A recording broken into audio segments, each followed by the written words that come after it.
Hey guys, in this video I'm going to show you how to use Claude Code with Visual Studio. If you find this video helpful, please consider to like this video and subscribe to my channel. In saying that, let's just jump straight into the video. Okay, so we need to have Visual Studio download and installed on your computer. Now once you've done that, we want to go ahead and click on extensions. Now inside of extensions, we want to go ahead and type in Claude. So I'm pretty certain I've already downloaded and installed this. So Claude Code.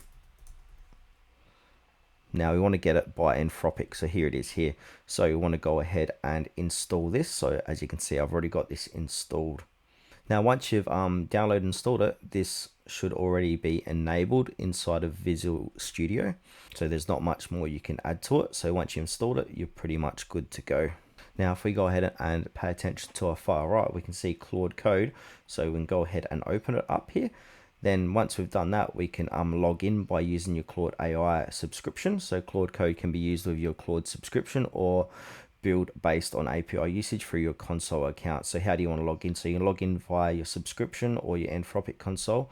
So if I do my subscription here, so do you want code to open the external website? Go ahead and open. And then go ahead, basically, you might need to upgrade your account or just simply sign in. Once you sign in, you can start using Claude Code inside of Visual Studio.